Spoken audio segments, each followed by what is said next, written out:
பொதுமக்கள் எப்படி இருக்கீங்க? உங்க வரவேற்பு நீங்க வந்தீங்க, இப்ப பொதுமக்கள் எப்படி பாக்குறாங்க? எப்படி பாக்குறாங்க பாருங்க. எப்படி பாக்குறாங்க பாருங்க. நம்முடைய முதல்வர் தளபதி அவர்கள் பல திட்டங்களை வகுத்திருக்கிறார். அந்த பல திட்டங்களிலே ஒன்று, ஒவ்வொரு வீடாக ஏறி இறங்கி மக்களுடைய குறைகளை கேட்டு நிவர்த்தி செய்திருந்தால் அதற்கு பாராட்டிவிட்டு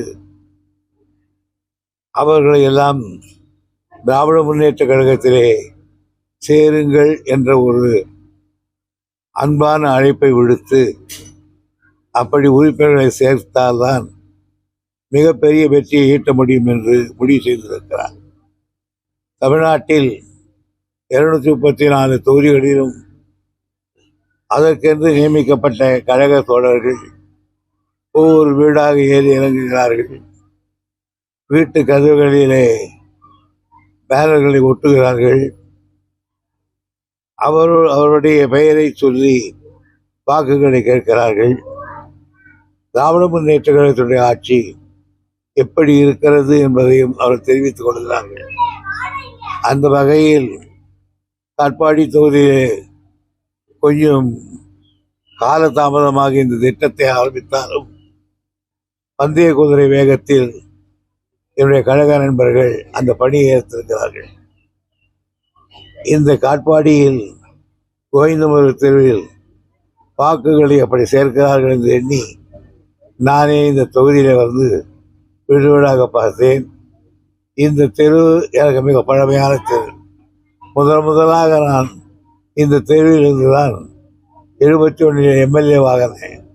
எனவே இந்த தெருவில் ஒரு தனி மரியாதை உண்டு. காரணம், இந்த தெருவில் நீண்ட நெடுங்காலம் இயக்கத்தில் இருந்தவர், கட்சியில் இருக்கிற எல்லாருக்கும் தெரிந்தவர் டி.கே. முனுசாமி என்கிற நண்பர். அவர் தம் கட்சியிலே ஒன்றிய செயலாளராக பல ஆண்டு காலம் கட்சி துவக்கத்தில் இருந்தவர்.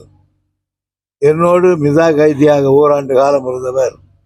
அதுக்கு பிறகு அவர் அதிமுகவுக்கு போனாலும் அவருடைய குடும்பத்திலே இன்றைக்கு அத்தனை பேரும், அவர் இல்லாவிட்டாலும் அத்தனை பேரும் இன்றைக்கு கழகத்திலே மீண்டும் இணைந்ததை பற்றி எனக்கு மிகப்பெரிய பெருமை.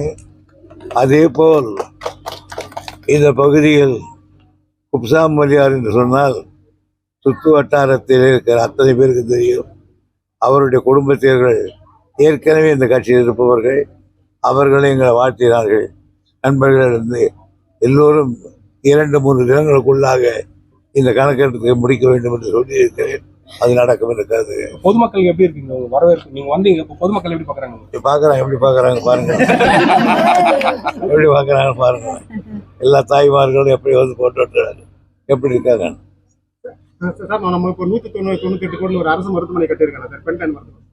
அதை வந்து சரியா இல்லைன்னு சொல்லிட்டு நாளைக்கு அதிமுக சார்பில் வந்து ஆர்ப்பாட்டம் அறிவிச்சிருக்காங்க. எடப்பாடி பழனிசாமி சென்னையில் அறிவிச்சிருக்காரு, இங்க வேலூர்ல பண்ண போறாங்க. அறிவிச்சாங்கன்னா என்ன குறைன்னு கேட்டவங்க தெரிஞ்சுக்கலாம்.